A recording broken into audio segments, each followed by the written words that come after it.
السلام علیکم۔ جیسا کہ میں پہلے بتا چکی ہوں آپ کو کہ قرارداد مقاصد آئین کے 1935 کے انڈیا ایکٹ کے ساتھ مناسب تبدیلیوں کے ساتھ جب اسے آئین بنایا گیا تو قرارداد مقاصد کو اس میں شامل کر کے ملک میں آئین کے طور پہ رائج کیا گیا۔ آئین ساز کمیٹی کا یہ کام تھا کہ وہ جلد سے جلد ملک کے لیے نیا آئین بناتی، لیکن افسوس 2 سال تک یہ کام بالکل نہیں ہو سکا۔ مارچ 1949 میں آئین سازی کا کام شروع کیا گیا اور 28 ستمبر 1950 کو وزیر اعظم لیاقت علی خان کی زیر قیادت ایک عبوری رپورٹ دستور ساز اسمبلی میں پیش کی گئی، جو چند وجوہات کی بنا پر پاس نہ ہو سکی۔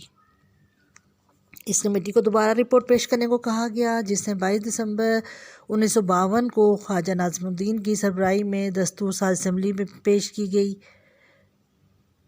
جو شدید نکتہ چینی کی بنا پر رد ہو گئی۔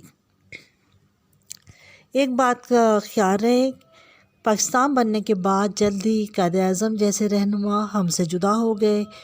ان کے بعد وزیر اعظم لیاقت علی خان 51 میں شہید کر دیے گئے اور پھر ملک کے دوسرے گورنر جنرل خواجہ ناظم الدین جو دوبارہ سے ایز وزیر اعظم منتخب ہوئے،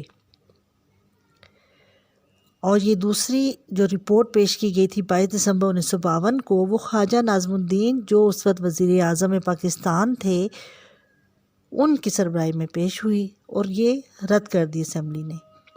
خواجہ ناظم الدین اور ان کی کابینہ کو 16 اپریل 1953 کو برطرف کر دیا گیا اور ان کی جگہ محمد علی بوگرا نئے وزیر اعظم بنے۔ انہوں نے کچھ اپنی رپورٹ پیش کی جسے محمد علی بوگرا کا نام دیا گیا اور 1953 میں یہ دستور ساز اسمبلی کے سامنے رپورٹ پیش ہوئی۔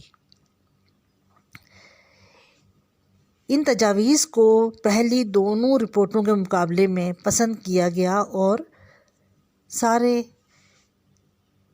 حلقوں میں اس کا خیر مقدم کیا گیا، لیکن 24 اکتوبر 1954 کو گورنر جنرل ملک غلام محمد نے دستور ساز اسمبلی کو برخاست کر دیا اور آئین سازی کی یہ کوشش بھی ناکام ہو گئی۔ دوسری دستور ساز اسمبلی کا قیام 23 جون 1955 کو عمل میں آیا، جس نے ترجیحی بنیادوں پر دستور سازی کا کام شروع کیا اور مشرقی اور مغربی پاکستان کی ایک ہی وفاق کے تحت کیا گیا۔ اس وقت کے وزیر اعظم چودھری محمد علی کی نگرانی میں بڑی محنت سے آئین کا مسودہ تیار کیا گیا، جس پر تمام گروہ راضی ہو گئے اور یہ دستور ساز اسمبلی سے بھاری اکثریت سے پاس ہوا اور 23 مارچ 1956 کو نافذ العمل ہو گیا۔ اس طرح سے ہمارے ملک میں پہلا آئین 1956 میں بنا۔ یہ آئین پارلیمانی آئین تھا۔ پارلیمانی آئین میں اختیارات کا منبع یا زیادہ اختیارات وزیر اعظم کو حاصل ہوتے ہیں اور صدر براہ نام ہوتا ہے۔ اب آپ بک کا پیج نمبر 61 کھولیے اور آپ دیکھیں 1956 کے آئین میں کی کیا خصوصیات ہیں۔ نمبر 1، تحریری آئین۔ 1956 کا آئین تحریری آئین کہلاتا ہے کیونکہ یہ آئین باقاعدہ دستاویز پہ لکھا گیا تھا، اس لیے اسے تحریری آئین کہا جاتا ہے۔ نمبر 2، وفاقی آئین۔ 1956 کا آئین وفاقی طرز کا آئین تھا اور وفاق 2 صوبوں مشرقی پاکستان اور مغربی پاکستان پر مشتمل تھا، دونوں کی حیثیت مساوی تھی۔ آئین میں یہ واضح طور پہ کہا گیا کہ صوبے اپنی حدود میں اپنے اختیارات میں خود مختار ہوں گے اور ملکی وفاقی نوعیت کے تمام اختیارات وفاق کو حاصل ہوں گے۔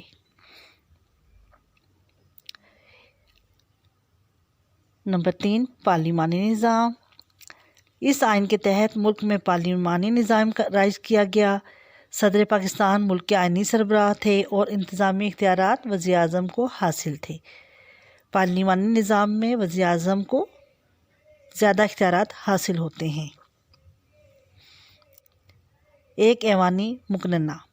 اس آئین کے مطابق پارلیمنٹ صرف ایک ایوان پر مشتمل تھی، یعنی صرف ایک پارلیمنٹ تھی، قومی اسمبلی تھی اور تمام منتخب نمائندے اس ایوان کا حصہ تھے، اور ایوان میں جس جماعت کے نمائندے اکثریت میں ہوتے تھے اس جماعت کا سربراہ پارلیمانی لیڈر کہلاتا تھا، اور وہ اپنی جماعت کی طرف سے وزیر اعظم منتخب ہو جاتا تھا۔ پارلیمنٹ کے نمائندوں کو عوام اپنی ووٹوں کے ذریعے منتخب کرتے ہیں۔ واحد شہریت۔ 1956 کے آئین میں واحد شہریت کا قانون اپنایا گیا، یعنی پاکستان میں رہنے والے تمام باشندے صرف پاکستانی کہلائیں گے، انہیں علیحدہ سے صوبوں کی شہریت حاصل نہیں ہوگی، جیسا کہ دیگر کئی ممالک میں مثلاً امریکہ میں وہاں کے شہریوں کو اپنے صوبوں یا ریاست کی نیشنلٹی بھی حاصل ہوتی ہے اور وہ امریکی شہری بھی ہوتے ہیں، اس طرح انہیں دوہری شہریت حاصل ہوتی ہے۔ لیکن پاکستان میں مشرقی پاکستان کے صوبے کا شہری ہو یا مغربی پاکستان کا، اسے واحد شہریت حاصل ہوگی۔ 1956 کے آئین میں یہ واضح کیا گیا۔ رہنما اصول۔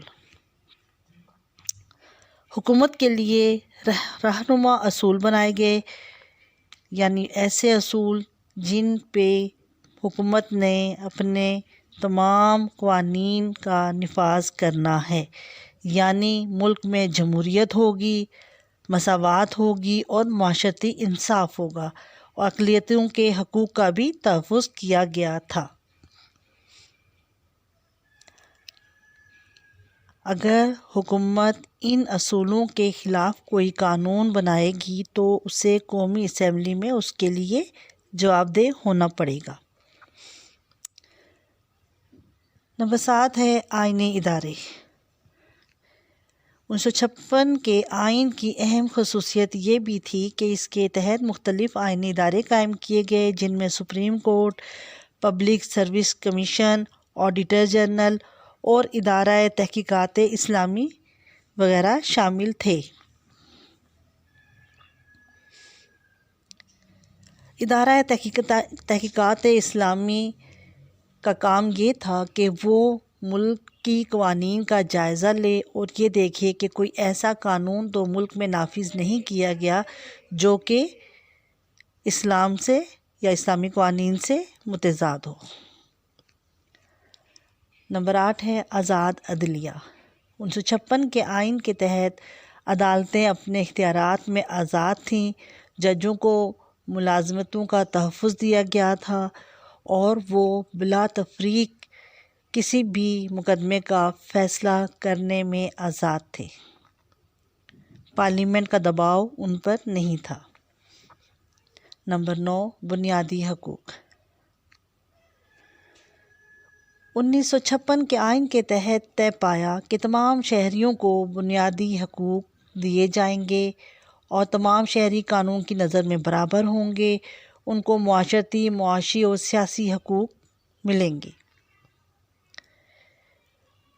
پاکستان میں ہر شہری ملازمت حاصل کر سکتا ہے بلا تفریق مذہب، اسے کسی بھی ادارے میں ملازمت مل سکتی ہے۔